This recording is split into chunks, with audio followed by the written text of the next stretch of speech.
Si Jack Abshire, 50 anyos, isang American citizen, lumapit sa bitag upang iparating ang kakaiba niyang sumbong ng mga huling araw ng Nobyembre.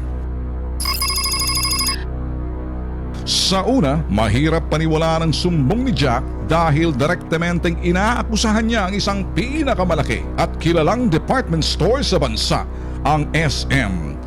Wala daw pahintulot ang SM sa paggamit ng kanyang mukha bilang Santa Claus sa mga Christmas promo na ipinaskil sa ilang mga billboard, tarpaulin posters sa loob at labas ng SM Supermarket, maging sa mga leaflets na ipinakakalat sa loob ng SM Mall. Now, this is another picture that is also me. The eyeglasses are identical. They just changed the beard and the hair around. These are all three different advertisements, and then what they did is they computer enhanced. Sa umpisa, pinakinggan lang namin ang kanyang sumbong at hinayaan lang namin mailabas niya ang kanyang sama ng loob. That is a flyer that is using this one here. And I've got pictures at home taken of me that'll show my eye's been broken here. Also, I have a little bag up in my eye. These are marks that are very distinctive to my face. Subalit, habang tumatagal, unti-unti nang nagka-interes ang bitag ng ikwinento niya sa loob daw ng isang higanting network na ispatan siya ng isang freelance talent scout na si Mar Mariano. Inimbitahan daw agad ni Mar si Jack na dumalo sa isang pictorial noong November 17 sa Cubao, Quezon City kung papasa si Jack sa gagamitin bilang isang Santa Claus sa isang parada. But it wasn't even a pictorial. They took pictures. Their guys took pictures that they weren't supposed to be taking. Somebody took a picture of you? Shoemart has a group called Firewire, and they have their own photographers were out there with zoom lenses, taking all kinds of pictures from different angles. So took a picture of you? A bunch, about 20 or 30. When was this? That was at that parade. Pumasa daw si Jack at agad itong pinag-show sa SM North Mall noong November 18. Subalit, laking gulat ni Jack nang makita niya ang Santa Claus na ginamit sa SM ay ang kanyang mukha. Pinatunayan ni Jack sa bitag na siya ang Santa Claus na ginamit ng SM sa kanilang Christmas promo sa mga leaflets, tarpaulin posters at ilang mga billboard. It's a spread out version of this guy. I did that so they could see, you could see the lines very well in the nose when you spread it out. You can see them over at the SM real easy because, see, here's where they were painting all that paint on my face. You can see I was not happy because I had been lied to. At since it is a case of unwarranted publicity, na-violate din yung kanyang right to privacy. Pag sinabi mong right to privacy, yung karapatan mong huwag kang pakialaman, huwag gamitin sa anumang bagay yung pagkatao mo. Huwag pagsamantalahan yung personalidad mo at yun ay gamitin para sa kapakanan ng ibang tao nang walang pahintulot ng tao yun. Tinawagan ang bitag sa cellphone ng umano'y talent scout na nakadiskubre kay Jack. May lumapit sa akin, nare-reklamo ko ng isang Amerikano na sigurado to, medyo may kalakihan dahil kinuha mo nga siya ng Santa Claus daw sa North EDSA. Umamin si Mars sa bitag na kinuha niya si Jack bilang talent para gumanap na Santa Claus. Paano mo nakilala si Jack? Sa GMA po. Sa GMA? Apo, bali-recognize po siya meron yata sa inalo po about sa CDA. Aha. Ginamit mo ba si Jack as talent? Apo, sinabi ko naman po yung kasama ganito po yun, sir. Alright, sige, okay lang. Wala namang problema sa akin kung sinabi mo oo. Nagamit mo ba si Jack sa Shoemart na Santa Claus? Ganito po, sir. Hindi, sagutin mo lang ako. Huwag ka magpaliwanag. Tanong lang naman na simple. Hindi ganito nga po explain ko po sa inyo, sir. Bali, si Jack po, ginawa siya, pati yung asawa po niya. Oo. Okay lang po sa kanya, kukunin po namin siya sa SM. Okay, kukunin sa SM. Okay, magkano binayad nyo sa kanya sa SM? 2,500 po yan. Subalit, nang idinetalye ng bitag na nakapaskil sa mga SM Supermarket ang litrato ni Jack bilang Santa Claus, wala din daw siyang alam sa usapang yun. Ngayon, yung mga pictures na nakapaskil kung saan saang Shoemart sa Marikina, Shoemart sa Taytay, yung picture niya ginamit sa Santa Claus, may pahintulot pa yun. Ay, hindi ko po, pati po. Hindi, teka muna, sagutin mo muna ako dahil kung hindi, pati sablay ka sabit pati yung Shoemart. Kasi unang-una rito may panlilin lang panggagamit doon sa isang individual. Ay, hindi ko po alam. Kasi dito po, sir, Eh hindi mo alam, pati ikaw pinagsamantalahan ng Shumart. Kinakailan sumama ka sa reklamo laban dito. Dahil ikaw ang kumuha sa kanya, naging talent scout ka. Actually, sa inyo ko lang po nalaman. Ngayon ko lang po nalaman. Oo, na sige. sa Shumart na in-explain po sila. Hindi ko po talaga po alam.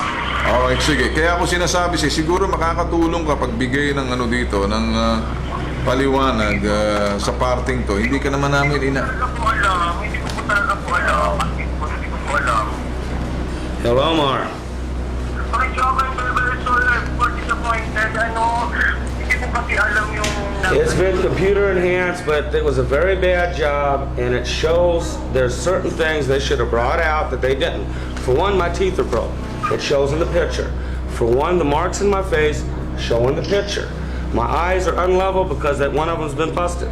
It shows in the picture. It wasn't a good job. And when you bring the resolution down, it shows where the glasses were added, the round glasses, which Santa Claus is supposed to wear. They added them in there, and that shows in the picture, Mark. Actually, I don't know.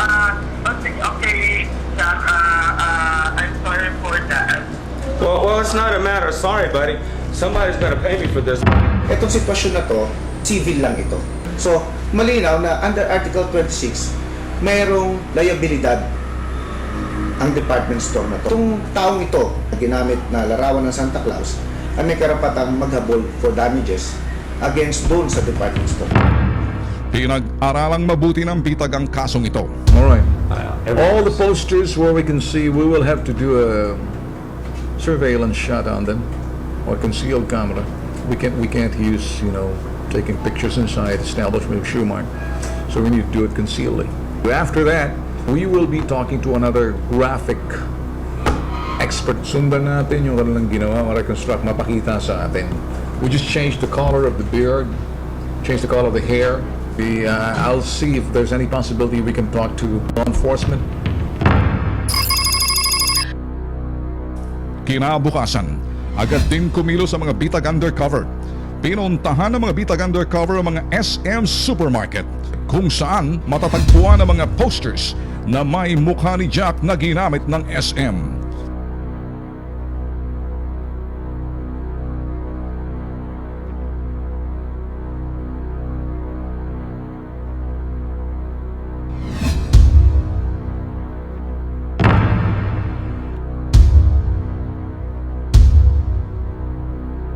Sinubukan din ng bitag na hanapin ang photo studio na umano'y kumuha ng litrato ni Jack at walang pahintulot na inedit ang kanyang mukha upang maging Santa Claus ang Firewire Station.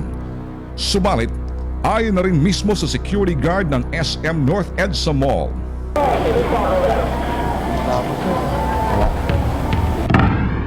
Nahagip rin ng mga bitag undercover ang billboard na ito sa may Santolan Road, Quezon City. Ikinonsulta ng bitag sa isang eksperto kung si Jack nga ang nasa poster ng SM.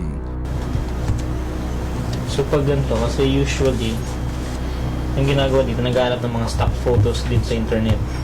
For example, wala siyang Santa's hat.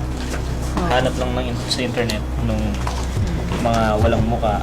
Aktwal na ipinakita sa bitag ni Patrick Ronald Lasanas, isang print producer at graphic artist, ang teknolohiya ng photo editing. Palilinawin natin ng konti.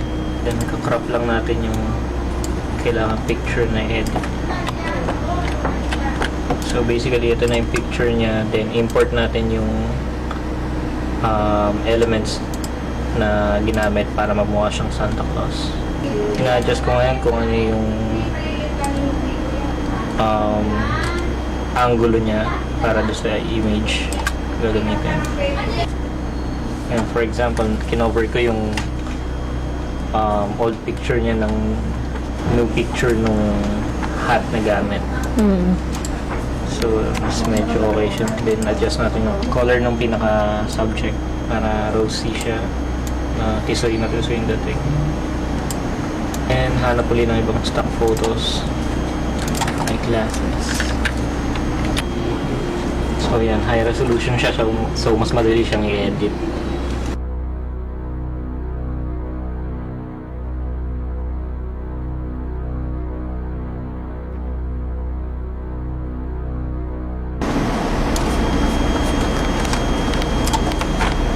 pwede na siyang ilagay doon. Change lang natin into white.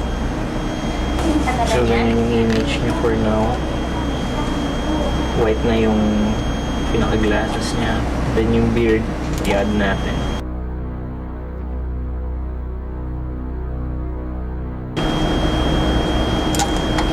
So, yan. Pinapantay ko kung saan nakatapat yung pinaka-image ang pinaka-mouth niya. Yung kilay actually pwedeng i-clone doon sa balbas niya.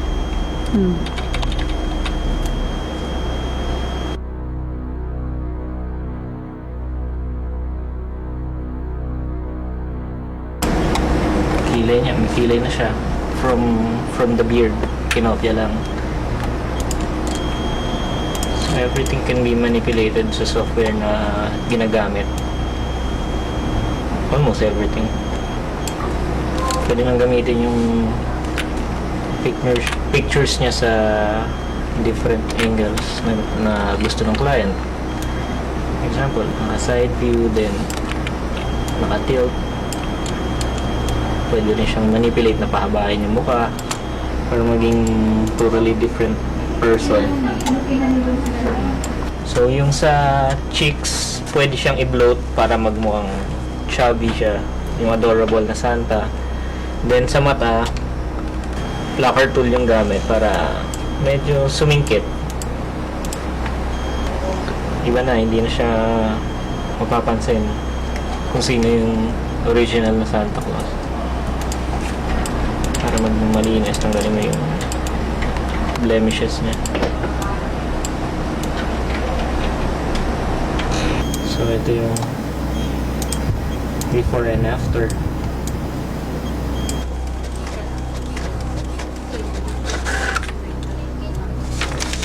So ito yung finished product niya before and after nung manipulation sa software. Maging siya ay kumbinsido na si Jack at ang Santa Claus na ginamit ng SM sa kanilang Christmas promo ay iisa.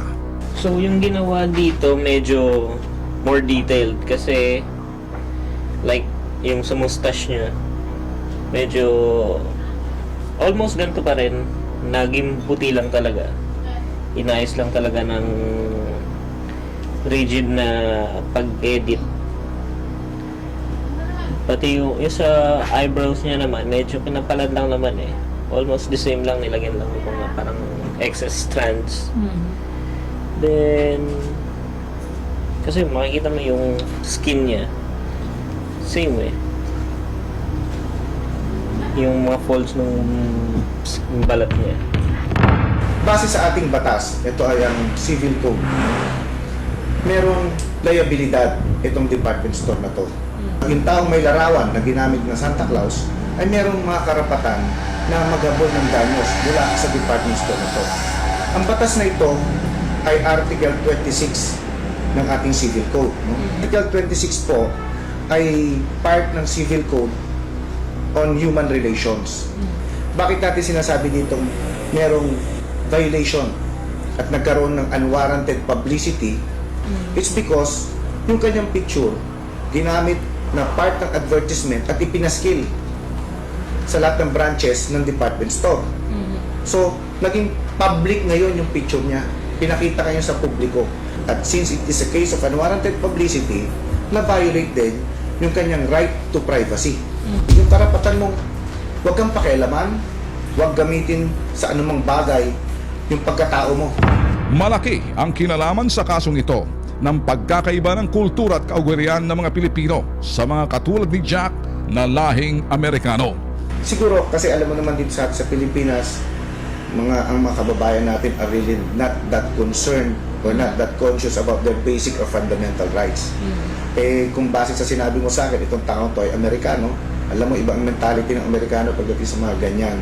Kaya't ang payo ni Attorney Villamor, Ang may papayo ko sa mga kaibigan natin, yung pong civil code natin, andyan po lahat, kompleto po yan ng mga provisions pertaining to our basic and fundamental rights. Katulad po nitong Article 26, meron kayong right to privacy na tinatawag, na kung yung right to privacy mo ay violate, may karapatan kang mag-appeal for that.